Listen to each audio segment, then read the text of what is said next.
Tonight, the Pike River families and what the Prime Minister told them, an exclusive report. On the 19th of next month, it will be 2 years to the day since the Pike River Mine exploded, killing 29 men. At first, the country stood strongly with the Pike families and the communities the men were from, but gradually a tougher reality has taken hold and the bodies are still in the mine because it's simply too risky to get them out. We were promised so much more, the families are now saying. Were they? Fiona Owen with the Pike families and never seen before footage of what the Prime Minister did actually say to them. We've got a chance to get some answers here and we can't let this go. It's all very well for the country to say, move on. But Pike River families have been holding on to a commitment from the top man in the land, the Prime Minister, a firm undertaking to get the remains of the 29 miners out. Now, nearly 2 years on, many of the families are stressed and frustrated, feeling they and their entombed loved ones have been abandoned by the Prime Minister.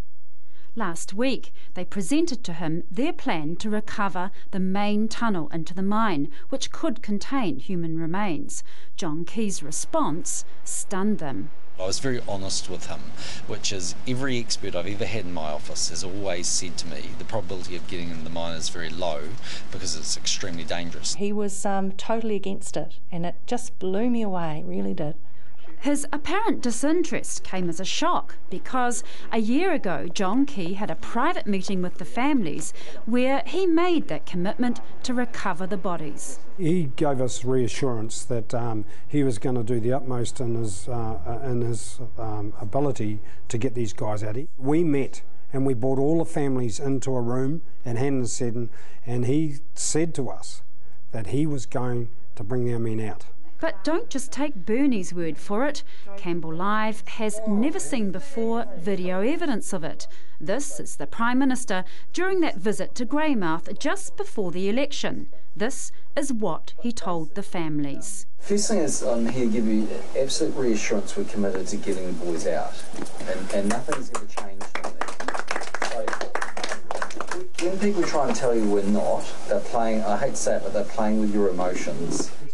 Now, a year later, some of the families feel it's the Prime Minister who has played with their emotions. What do you think the Prime Minister wants you to do? Go away. He wants us to go away. Back at the private meeting last year, Johnkey went on to explain how tight he was with the Pike families. So you are the number one group that want to get those men out, and quite frankly, I'm number two, because I want to get them out. I think, you know, the Prime Minister's over Pike River, and he thinks that the country's over Pike River. Legally, are we told why? Yes.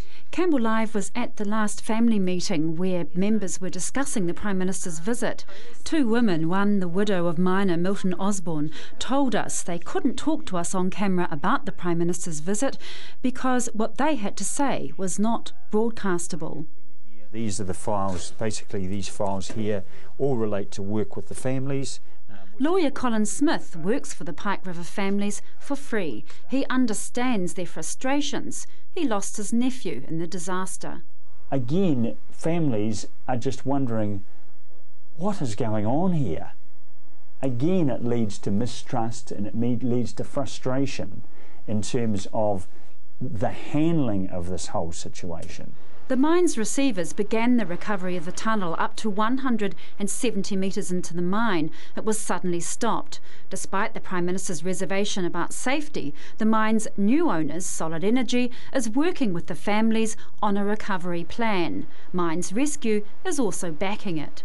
But at this stage, get in the drift, get the robots out, get the rubbish out of there, get it reventilated, get it safe, and then they can, if they want, start tunnelling off for their coal. This is the closest we can get to the Pike River Mine portal. The only access is for the 7 staff members who on a daily basis continue to monitor the gas levels and guard the site. But later this week, members of the Family Committee will meet Solid Energy officials in here for their first on-site discussion about re-entry. But without the Prime Minister's 100% backing, the families are unsure whether funding will be available or whether a recovery could even get started. I have no doubt in my mind at all that he could stop it. But I don't know, you know, it wouldn't be a wise thing to do.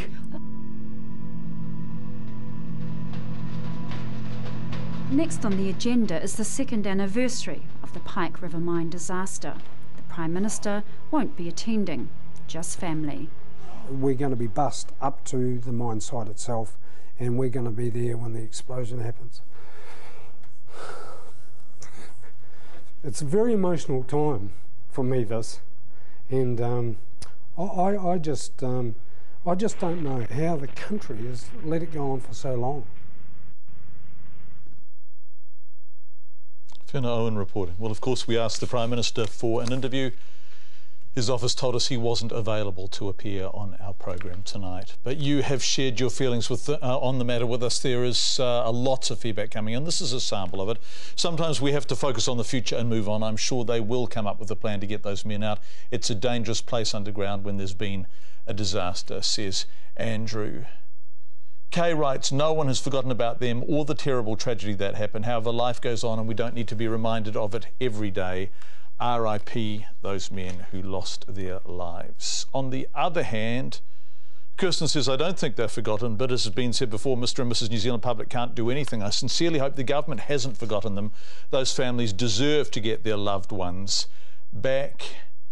And this from Kathleen, the issue isn't have they been forgotten or not. The issue is that promises were made by politicians that never had the authority or ability to see them through.